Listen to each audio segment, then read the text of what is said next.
Dear students, welcome back to the online classes. Today we are going to see a very important critical skill which is essential for your professional life. ಪ್ರಿಯ ವಿದ್ಯಾರ್ಥಿಗಳೇ, ಈ ದಿನ ನಾವು ಒಂದು ಪ್ರಮುಖವಾದ ನಿರ್ಣಾಯಕವಾದ ಕೌಶಲ್ಯ ನಮ್ಮ professional life ವೃತ್ತಿ ಜೀವನಕ್ಕೆ ಅತ್ಯವಶ್ಯಕವಾದಂತಹ ಒಂದು ಕೌಶಲ್ಯದ ಬಗ್ಗೆ ಮಾತಾಡ್ತಾ ಇದ್ದೀವಿ. ಅದೇ interview skills. Let's go for the lesson 3.15 decoding interview. What are we going to learn in this lesson? Do's and don'ts in facing an interview. Common questions asked in an interview and how to assess your ability to appear an interview.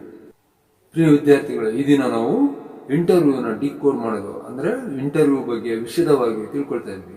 ಈ ತರಗತಿಯಲ್ಲಿ ನಾವು ಏನ್ ತಿಳ್ಕೊಳ್ತಾ ಇದ್ವಿ? Do's and don'ts of interview. ಇಂಟರ್ವ್ಯೂನಲ್ಲಿ ಏನು ಮಾಡಬೇಕು, ಏನು ಮಾಡಬಾರ್ದು. ಇಂಟರ್ವ್ಯೂನಲ್ಲಿ ಕೇಳ್ತಕ್ಕಂಥ ಸಾಮಾನ್ಯವಾದ ಕ್ವಶನ್ಸ್, ಕಾಮನ್ ಆಗಿ ಕೇಳ್ತಕ್ಕಂಥ ಕ್ವಶನ್ಸ್ ಯಾವುವು? ಒಂದು ಸಂದರ್ಶನವನ್ನು ಅಟೆಂಡ್ ಮಾಡಲಿಕ್ಕೆ ನಮ್ಮಲ್ಲಿ ಎಷ್ಟು ಸಾಮರ್ಥ್ಯ ಇದೆ, ಅದನ್ನು ಹೇಗೆ ಮೆಜರ್ ಮಾಡೋದು, ಇದನ್ನು ನಾವು ಈ ಒಂದು ಲೆಸನ್ ನಲ್ಲಿ ನೋಡ್ತಾ ಇದ್ದೀವಿ. What is an interview? An interview is a structured conversation where the interviewer, that is the employer, asks questions and the interviewee, that is the candidate, provides the answers. Interview ಅಥವಾ ಸಂದರ್ಶನ ಎಂದರೇನು? ಇದು ಒಂದು ಪೂರ್ವ ನಿಯೋಜಿತ ಸಂಭಾಷಣೆ. ಇದರಲ್ಲಿ ಸಂದರ್ಶನಕಾರರು ಅಂದರೆ ಸಾಮಾನ್ಯವಾಗಿ ಎಂಪ್ಲಾಯರ್ ಅಥವಾ ಅವರ ಪ್ರತಿನಿಧಿಗಳು ಪ್ರಶ್ನೆಗಳನ್ನು ಹಾಕ್ತಾರೆ. ಕ್ಯಾಂಡಿಡೇಟ್ ಅಂದ್ರೆ ಸಂದರ್ಶನಾರ್ಥಿ, ಅವರು ಎಂಪ್ಲಾಯರ್ ಹಾಕಿರ್ತಕ್ಕಂಥ ಎಲ್ಲ ಪ್ರಶ್ನೆಗಳಿಗೆ ಉತ್ತರವನ್ನು ಕೊಡ್ತಾ ಹೋಗ್ತಾರೆ. ಇದು ಸಂದರ್ಶನ. Why interview? That is what is the purpose of an interview? Interview ಯಾತಕ್ಕಾಗಿ ಬೇಕು? ಇಂಟರ್ವ್ಯೂನ ಉದ್ದೇಶ ಏನು? Upon completion of your education you will have to appear for job interviews. During an interview the employer is able to find out the following things about you. So ನಮ್ಮ education ಪೂರ್ಣವಾದ ನಂತರ ನಾವು ಒಂದು ಜಾಬ್ ಅನ್ನು ಪಡೆಯಲಿಕ್ಕೆ ಒಂದು ಇಂಟರ್ವ್ಯೂನ attend ಮಾಡಬೇಕಾಗುತ್ತೆ. ಈ ಒಂದು ಇಂಟರ್ವ್ಯೂನಲ್ಲಿ ಎಂಪ್ಲಾಯರ್ ನಮ್ಮ ಬಗ್ಗೆ ಹಲವಾರು ವಿಷಯಗಳನ್ನ ತಿಳ್ಕೊಳ್ಳೋದಕ್ಕೆ ಇಷ್ಟಪಡ್ತಾರೆ. ಅದ್ಯಾವ ಅಂತ ನೋಡೋಣ. Ability to communicate about yourself, that is your language skills. ನಿಮ್ಮ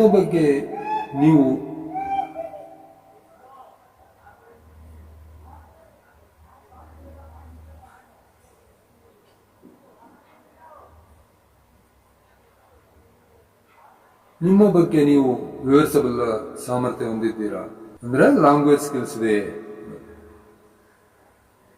ability to perform the job, ನಿಮಗೆ ನೀಡಿರ್ತಕ್ಕಂಥ ಕೆಲಸವನ್ನ ನಿರ್ವಹಿಸಲಿಕ್ಕೆ ಸಾಮರ್ಥ್ಯ ಇದೆ ಅಂದ್ರೆ ಪ್ರೊಫೆಷನಲ್ ಸ್ಕಿಲ್ಸ್, ವೃತ್ತಿ ಕೌಶಲ. Your reliability, honesty and trustworthiness, that is your character. So ನಿಮ್ಮಲ್ಲಿ ಭರವಸೆ ಇಡಬಹುದೇ, ನೀವು ಪ್ರಾಮಾಣಿಕರೇ, ನಿಮ್ಮಲ್ಲಿ ವಿಶ್ವಾಸವಿಡಬಹುದೇ, ನೀವು ವಿಶ್ವಾಸಾರ್ಹರೇ ಅನ್ನೋದನ್ನು ಸಹ ಟೆಸ್ಟ್ ಮಾಡ್ತಾರೆ. ಅಂದ್ರೆ ನಿಮ್ಮ ಕ್ಯಾರೆಕ್ಟರ್ ಬಗ್ಗೆ ತಿಳ್ಕೊಳ್ತಾರೆ. Your ability to fit in the team and the organisation, that is your people skills. ಸಂಸ್ಥೆಯೊಂದಿಗೆ ಮತ್ತು ಸಂಸ್ಥೆಯಲ್ಲಿರ್ತಕ್ಕಂಥ ತಂಡದೊಂದಿಗೆ ನೀವು ಹೊಂದ್ಕೊಳ್ತಿರೋ ಇಲ್ವೋ ಅನ್ನೋದು, ಅಂದ್ರೆ ನಿಮ್ಮ ಪೀಪಲ್ ಸ್ಕಿಲ್ಸ್ ಎಷ್ಟಿದೆ ಅನ್ನೋದನ್ನು ಸಹ ಟೆಸ್ಟ್ ಮಾಡ್ತಾರೆ. Stages of an interview.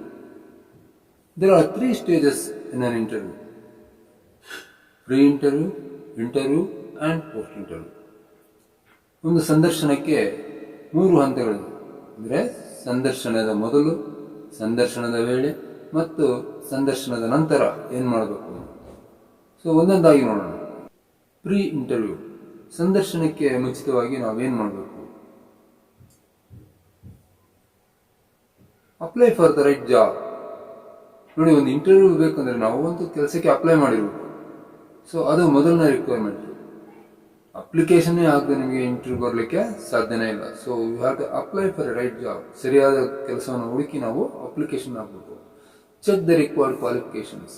ಆ ಜಾಬ್ಗೆ ಬೇಕಾದಂಥ ಕ್ವಾಲಿಫಿಕೇಶನ್ ನಿಮಗೆ ಇದೆಯಾ ಅಂತ ಚೆಕ್ ಮಾಡಿ ಅಪ್ಲೈ ಮಾಡಬೇಕು. Prepare a personal file folder. ನಿಮ್ಮದೇ ಆದ ಒಂದು ಪರ್ಸನಲ್ ಫೈಲನ್ನು ಪ್ರಿಪೇರ್ ಮಾಡಿ. ಅದರಲ್ಲಿ ನಿಮ್ಮ ರೆಕಾರ್ಡ್ಸ್ ಏನಿದೆ ಅದನ್ನೆಲ್ಲ ಜೋಡಿಸಿಡಿ.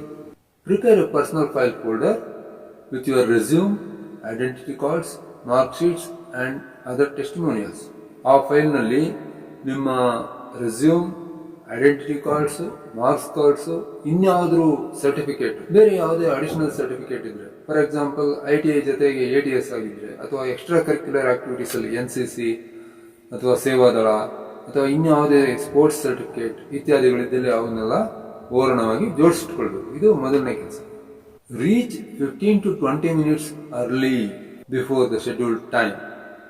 ಸೊ ಸಂದರ್ಶನಕ್ಕೆ ಏನು ವೇಳೆ ನಿಗದಿಯಾಗಿದೆ ಅದಕ್ಕೆ 15ರಿಂದ 20 ನಿಮಿಷ ಮುಂಚಿತವಾಗಿ ನಾವು ಸಂದರ್ಶನ ಸ್ಥಳದಲ್ಲಿ ಹಾಜರಿರಬೇಕು. Groom your self. ನಿಮ್ಮನ್ನು ನೀವು ಅಂದಗೊಳಿಸಿಕೊಳ್ಳಬೇಕು. ಅಂದ್ರೆ ಒಪ್ಪವರಣವಾಗಿ ಅಣಿಯಾಗಬೇಕು, ಸಿದ್ಧವಾಗಬೇಕು. ಏನದ್ರರ್ಥ? ನೀಟಾಗಿ ತಲೆ ಬಾಚಿರ್ಬೇಕು, ಫೇಸನ್ನ ಶೇವ್ ಮಾಡಿರ್ಬೇಕು, ಫಾರ್ಮಲ್ ಡ್ರೆಸ್ಸನ್ನ ಹಾಕಿರ್ಬೇಕು, ಕ್ಯಾಶುಯಲ್ ಡ್ರೆಸ್ ಎಲ್ಲ ಹಾಕಬಾರ್ದು. ಸೊ ಶೂಸನ್ನು ನೀಟಾಗಿ ಪಾಲಿಶ್ ಮಾಡಿರ್ಬೇಕು, ಶರ್ಟ್ಸನ್ನ ಟಕಿಂಗ್ ಮಾಡಿರ್ಬೇಕು. ಇದೆಲ್ಲನೂ ಸಹ ನಾವು ಗಮನದಲ್ಲಿಟ್ಕೊಳ್ಬೇಕು. ಇಂಟರ್ವ್ಯೂ, ಡ್ಯೂರಿಂಗ್ ದ ಇಂಟರ್ವ್ಯೂ ಸಮಯದಲ್ಲಿ ನಾವು ಏನೆಲ್ಲ ಎಚ್ಚರಿಕೆಯನ್ನು ತೆಗೆದುಕೊಳ್ಬೇಕು. Greet the employer with A smile. Interviewer ಯಾರಿದ್ದಾರೆ ಅವ್ರನ್ನು ನಾವು ಒಂದು ನಗುವಿನೊಂದಿಗೆ ಅಭಿನಂದಿಸಬೇಕು, ವಿಶ್ ಮಾಡಬೇಕು. Maintain eye contact. ನಮ್ಮ ನೋಟ ನೇರವಾಗಿ ಅವರ ಕಡೆಗೆ ಇರಬೇಕು. Speak clearly and loudly. ಮಾತನಾಡುವಾಗ ಸ್ಪಷ್ಟವಾಗಿ ಮತ್ತು ಜೋರಾಗಿ ಮಾತನಾಡಬೇಕು. ಅಂದರೆ ಅಲ್ಲಿರುವ ಎಲ್ಲರಿಗೂ ಸ್ಪಷ್ಟವಾಗಿ ಕೇಳಿಸುವಂತೆ ಮಾತನಾಡಬೇಕು. At the end of the interview thank the employer for the opportunity. So ಇಂಟರ್ವ್ಯೂನ ಕಡೆಯಲ್ಲಿ ಎಂಪ್ಲಾಯರ್ಗೆ ನಾವು ಆ ಒಂದು ಅವಕಾಶವನ್ನು ಕೊಟ್ಟಿದ್ದಕ್ಕೆ ಅಭಿನಂದಿಸಬೇಕು, ಥ್ಯಾಂಕ್ಸ್ ಹೇಳಬೇಕು. ನೆಕ್ಸ್ಟ್ ಪೋಸ್ಟ್ ಇಂಟರ್ವ್ಯೂ ಆದ ನಂತರ ಏನ್ ಮಾಡಬೇಕು? Write an email to HR. Human resource person ಯಾರಿರ್ತಾರೆ ಅವರಿಗೆ ಒಂದು ಇಮೇಲ್ ಅನ್ನ ಹಾಕಬೇಕು. Thank them for the opportunity. Interview attend ಮಾಡಲಿಕ್ಕೆ ಒಂದು ಅವಕಾಶ ಕೊಟ್ಟಿದ್ದಕ್ಕೆ ಅವರಿಗೆ ಥ್ಯಾಂಕ್ಸ್ ಅನ್ನ ಹೇಳಬೇಕು. Wait for a week or longer for the response. ಅವರಿಂದ ಏನ್ ಪ್ರತಿಕ್ರಿಯೆ ತಿಳಿದುಕೊಳ್ಳೋದಕ್ಕೆ ಒಂದು ವಾರ ಅಥವಾ ಹೆಚ್ಚಿನ ಕಾಲ ಕಾಯಬೇಕು. ಇಫ್ ಯು ಆರ್ ಸೆಲೆಕ್ಟೆಡ್, ನೀವು ಒಂದು ಪಕ್ಷ ಸೆಲೆಕ್ಟ್ ಆದ್ರೆ ನಿಮ್ಮ ವಿಲ್ಲಿಂಗ್ನೆಸ್ ಅನ್ನ ಹೇಳ್ಬೇಕಾಗುತ್ತೆ. Reply confirming your willingness to join. ನೀವು ಸೇರ್ಲಿಕ್ಕೆ ಇಚ್ಛೆ ಇದೆ ಅನ್ನೋದನ್ನ ತಿಳಿಸಬೇಕು. If you are not selected, ಒಂದು ಪಕ್ಷ ಸೆಲೆಕ್ಟ್ ಆಗದೆ ಇದ್ದಲ್ಲಿ ಅವಾಗಲೂ ಸಹ ನಾವು ಅವರಿಗೆ ರಿಪ್ಲೈ ಮಾಡಬೇಕು. Reply thanking the employer for providing an opportunity. ಇದು ವೇ ಫಾರ್ವರ್ಡ್, ನಮಗೆ ಫ್ಯೂಚರ್ ಅಲ್ಲಿ ಹೆಲ್ಪ್ ಆಗುತ್ತೆ. ಮುಂದೊಂದು ದಿನ ನಾವು ಅದೇ ಇಂಡಸ್ಟ್ರಿಗೆ ಅಪ್ಲಿಕೇಶನ್ ಹಾಕಿ ಇಂಟರ್ವ್ಯೂ ಅಟೆಂಡ್ ಮಾಡಬಹುದು. ಆದ್ರಿಂದ ನಾವು ಸೆಲೆಕ್ಟ್ ಆಗದೆ ಇದ್ದ ಪಕ್ಷದಲ್ಲೂ ಸಹ ನಾವು ಅವರಿಗೆ ಸಂದರ್ಶನದ ಅವಕಾಶ ಕೊಟ್ಟಿದ್ದಕ್ಕೆ ಥ್ಯಾಂಕ್ಸ್ ಹೇಳಬೇಕು.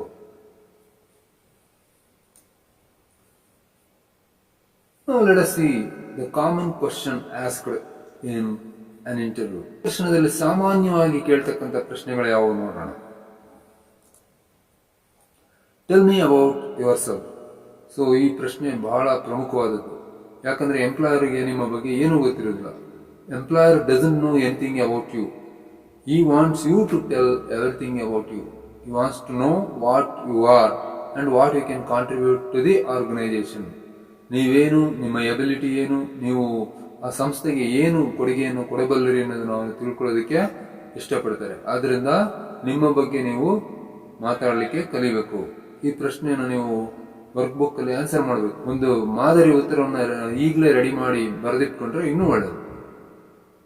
Tell us little about your city. ನಿಮ್ಮ ಸಿಟಿ ಬಗ್ಗೆ ಹೇಳಿ. ನೀವು ಯಾವ ಊರಲ್ಲಿದ್ದೀರೋ ಆ ಊರಿನ ಬಗ್ಗೆ ಹೇಳಿ. ಇದು ಸಹ ನಿಮ್ಮ ಜನರಲ್ ಅವೇರ್ನೆಸ್ ಟೆಸ್ಟ್ ಮಾಡಲಿಕ್ಕೆ. Apart from studies, what other interest did you pursue during your year at the ITI? ನೀವು ITI ಸ್ಟಡಿ ಮಾಡುವಾಗ ಸ್ಟಡಿ ಮೆಟೀರಿಯಲ್ಸ್ ಬಿಟ್ಟು, ಕರಿಕ್ಯುಲರ್ ಆಕ್ಟಿವಿಟೀಸ್ ಬಿಟ್ಟು ಬೇರೆ ಏನೆಲ್ಲ ಆಕ್ಟಿವಿಟೀಸ್ ಅಲ್ಲಿ ಭಾಗವಹಿಸಿದ್ರಿ? ಎಕ್ಸ್ಟ್ರಾ ಕರಿಕ್ಯುಲರ್ ಆಕ್ಟಿವಿಟೀಸ್, ಪಠ್ಯೇತರ ಚಟುವಟಿಕೆಗಳು ಅಂತೀವಿ. ಸ್ಪೋರ್ಟ್ಸ್ ಇರ್ಬೋದು, NCC ಇರ್ಬೋದು, ಸೇವಾದಳ ಇರ್ಬೋದು, ಇನ್ಯಾವುದೇ ಆಕ್ಟಿವಿಟಿ ಇರ್ಬೋದು, ಸ್ಟೂಡೆಂಟ್ಸ್ ಯೂನಿಯನ್ ಇರ್ಬೋದು. ನೀವು ಭಾಗವಹಿಸಿರ್ತಕ್ಕಂಥ ಇತರೆ ಆಕ್ಟಿವಿಟೀಸ್ ನ ವಿವರವಾಗಿ ತಿಳಿಸಬೇಕು. Why did you choose this trade and what have you learn from it? Particular ಆಗಿ ನೀವು ಈ ಟ್ರೇಡ್ ಅನ್ನೇ, ಈ ವೃತ್ತಿಯನ್ನೇ ಯಾಕೆ ಸೆಲೆಕ್ಟ್ ಮಾಡ್ಕೊಂಡ್ರಿ, ಮತ್ತೆ ಅದರಲ್ಲಿ ಏನನ್ನ ನೀವು ಕಲ್ತಿದ್ದೀರಾ, ನಿಮ್ಮ ಸ್ಕಿಲ್ಸ್ ಏನು, ಪ್ರೊಫೆಷನಲ್ ಸ್ಕಿಲ್, ಅದನ್ನು ಸಹ ವಿಶದವಾಗಿ ತಿಳಿಸಬೇಕು. Why have you applied for this job? Particularly why did you apply for this job, ಅಂದ್ರೆ ನಿರ್ದಿಷ್ಟವಾಗಿ ಇದೇ ಕೆಲಸಕ್ಕೆ ಯಾಕೆ ಅಪ್ಲೈ ಮಾಡಿದಿರಾ, ಏನು ನಿಮ್ಮನ್ನ ಈ ಕೆಲಸದಲ್ಲಿ ಆಸಕ್ತಿಯನ್ನು ಉಂಟು ಮಾಡ್ತು. ಕಂಪನಿಯ ನೇಮ್ ಇರ್ಬೋದು, ಅಥವಾ ಕಂಪನಿಯಲ್ಲಿ ಎಕ್ಸ್ಪೆನ್ಷನ್ಗೆ ಅವಕಾಶ ಇರ್ಬೋದು, ಯಾವುದು ಪರ್ಟಿಕ್ಯುಲರ್ ಆಗಿ ನಿಮ್ಮನ್ನ ಅಟ್ರಾಕ್ಟ್ ಮಾಡ್ತು ಅನ್ನೋದನ್ನ ತಿಳಿಸ್ಬೇಕು.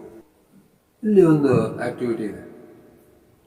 Discuss with friends and guess the reason these questions are commonly asked. ನಿಮ್ಮ ಫ್ರೆಂಡ್ಸ್ ಜೊತೆ ಡಿಸ್ಕಸ್ ಮಾಡಿ ಈ ಕ್ವಶನ್ಸ್ ಅನ್ನೇ ಪರ್ಟಿಕ್ಯುಲರ್ ಆಗಿ ಯಾತಕ್ಕೆ ಕೇಳ್ತಾರೆ. ಇಲ್ಲಿ ಕೆಲವು ಹಿಂಟ್ಸನ್ನ ಕೊಡ್ತೀನಿ, ಆದ್ರೆ ನೀವು ಇನ್ನಷ್ಟು ಆಳವಾಗಿ ಅಧ್ಯಯನ ಮಾಡಬೇಕು.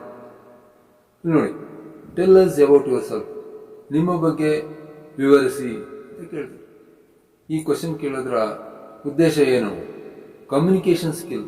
ಮೊದಲನೇದಾಗಿ ನಿಮ್ಮ ಸಂವಹನ ಕೌಶಲ್ಯವನ್ನು ಟೆಸ್ಟ್ ಮಾಡ್ತಾರೆ, communication skill. And this is also a chance for you to showcase your dash. ಇದು ನಿಮ್ಮ ಯಾವ ಎಬಿಲಿಟಿಯನ್ನ ಶೋಕೇಸ್ ಮಾಡಲಿಕ್ಕೆ ಅಥವಾ ತೋರಿಸ್ಲಿಕ್ಕೆ ಅವಕಾಶ ಆಗುತ್ತೆ ಅಂತ ಕೇಳಿದೆ. ಸೊ ಬರೀ ಲ್ಯಾಂಗ್ವೇಜ್ ಅಂದೇ ಅಲ್ಲ, ಇದರಲ್ಲಿ ಇನ್ನೇನೆಲ್ಲ ನಾವು ವ್ಯಕ್ತಪಡಿಸಬಹುದು ನಮ್ಮ ಬಗ್ಗೆ. ನೋಡಿ, ಇಲ್ಲಿ ಸೆಲ್ಫ್ ಅವೇರ್ನೆಸ್, ನಮ್ಮ ಬಗ್ಗೆ ನಾವು ಎಷ್ಟು ಜಾಗೃತರಾಗಿದ್ದೀವಿ ಅನ್ನೋದನ್ನ ತಿಳಿಸ್ಬೋದು. ಸೆಲ್ಫ್ ಅವೇರ್ನೆಸ್ ಅಂತ, ಸ್ವಯಂ ಜಾಗೃತಿ. ಸ್ಟ್ರೆಂತ್ಸ್ ಅಂಡ್ ಸ್ಕಿಲ್ಸ್, ನಮ್ಮ ಪರ್ಟಿಕ್ಯುಲರ್ ಸ್ಟ್ರೆಂತ್ಸ್ ಏನು, ನಮ್ಮ ಸ್ಕಿಲ್ಸ್ ಏನು ಅನ್ನೋದನ್ನು ಸಹ ವಿವರಿಸಲಿಕ್ಕೆ ಒಂದು ಅವಕಾಶ ಆಗುತ್ತೆ. ಈ ಪ್ರಶ್ನೆನ ನಾವು ಬಹಳ ಚೆನ್ನಾಗಿ ಉಪಯೋಗಿಸ್ಕೊಳ್ಬೇಕು. You must utilise this question not only to express your communication skills but also your self awareness and your strengths and skills. Tell us a little about your city. ನೀವು ವಾಸಿಸುತ್ತಿರುವ ಪಟ್ಟಣದ ಬಗ್ಗೆ, ನಿಮ್ಮ ವಾಸಸ್ಥಳದ ಬಗ್ಗೆ ವಿವರಿಸಿ. ಇದರಿಂದ ಏನು ಗೊತ್ತಾಗುತ್ತೆ? ಇಲ್ಲಿಯೂ ಸಹ ನಿಮ್ಮ ಕಮ್ಯುನಿಕೇಶನ್ ಸ್ಕಿಲ್ ಗೊತ್ತಾಗುತ್ತೆ. ಜೊತೆಯಲ್ಲಿ communication skill and this is also a chance for you to showcase your general awareness and extrovertness and people skill. General awareness ಅಂದ್ರೆ ಸಾಮಾನ್ಯ ಜ್ಞಾನ ಎಷ್ಟಿದೆ ಅನ್ನೋದನ್ನ ತಿಳಿಸಬಹುದು. ನಿಮ್ಮ ಸುತ್ತಮುತ್ತ ಇರ್ತಕ್ಕಂಥ ಪರಿಸರದ ಬಗ್ಗೆ, ವ್ಯಕ್ತಿಗಳ ಬಗ್ಗೆ ನೀವೇನು ತಿಳ್ಕೊಂಡಿದ್ದೀರಾ ಅನ್ನೋದನ್ನ ಟೆಸ್ಟ್ ಮಾಡಬಹುದು. ಅಷ್ಟೇ ಅಲ್ಲ, chance to showcase your general awareness and extrovertness and people skills. Extrovertness ಅಂದ್ರೆ ಬಹಿರ್ಮುಖ ವ್ಯಕ್ತಿತ್ವ, ಇಂಟರಾಕ್ಷನ್ ವಿತ್ ಪೀಪಲ್ ಅಂತ ಹೇಳಿ. ಜನರೊಂದಿಗೆ ನೀವು ಹೇಗೆ ಬೆರೀತೀರಾ, ಬೇರೆಯವರೊಂದಿಗೆ ಯಾವ ರೀತಿ ವ್ಯವಹರಿಸ್ತೀರಾ ಅನ್ನೋದನ್ನು ಸಹ ಇದರಿಂದ ಅಳತೆ ಮಾಡಬಹುದು. ಪೀಪಲ್ ಸ್ಕಿಲ್ಸ್, ಜನತೆಯೊಂದಿಗೆ ವ್ಯವಹರಿಸ್ತಕ್ಕಂಥ ಸ್ಕಿಲ್ಸ್ ಅನ್ನು ಸಹ.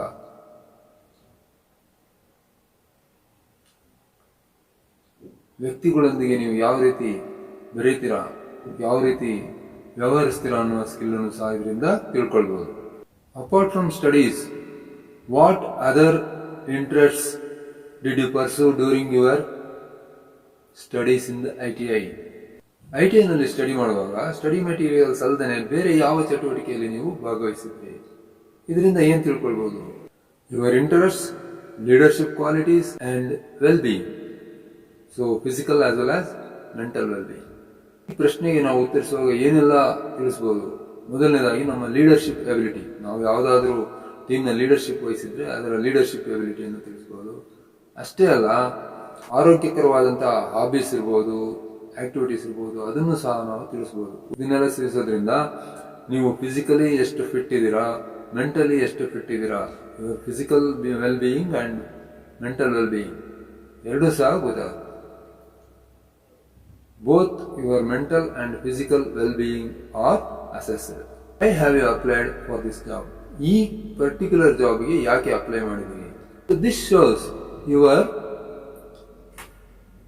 Awareness about the industry. ನಿಮಗೆ ಇಂಡಸ್ಟ್ರಿ ಬಗ್ಗೆ ಎಷ್ಟು ಇಂಟ್ರೆಸ್ಟ್ ಇದೆ ಅನ್ನೋದು ಇದ್ರೊಳಗೆ ಗೊತ್ತಾಗುತ್ತೆ. ಅಷ್ಟೇ ಅಲ್ಲ, ಅಲ್ಲಿರ್ತಕ್ಕಂಥ ಜಾಬ್ ರೋಲ್ ಬಗ್ಗೆ ಎಷ್ಟು ತಿಳ್ಕೊಂಡಿದ್ದೀರಾ, ಆ ಕೆಲಸ ಮಾಡಲಿಕ್ಕೆ ನಿಮಗೆ ಇಷ್ಟ ಇದೆಯೋ ಇಲ್ವೋ, ಆಸಕ್ತಿ ಇದೆಯೋ ಇಲ್ವೋ, ಅಥವಾ ಕಮಿಟ್ಮೆಂಟ್ ಇದೆಯಾ, ನೀವು ಅದಕ್ಕೆ ಎಷ್ಟರ ಮಟ್ಟಿಗೆ ಬದ್ಧರಾಗಿದ್ದೀರಿ ಅನ್ನೋದನ್ನ ಈ ಕ್ವಶನ್ ಇಂದ ಅವರು ತಿಳ್ಕೊಳ್ಬಹುದು. ಈ ಒಂದು ಲೆಸನ್ ಬಹಳ ಇಂಪಾರ್ಟೆಂಟ್. ಇರ್ತಕ್ಕಂಥ ಎರಡು ಆಕ್ಟಿವಿಟೀಸ್ನ ಬರೀಲಿಕ್ಕೆ ಪ್ರಯತ್ನ ಮಾಡಿ. Let's meet in the next class. Till then, goodbye.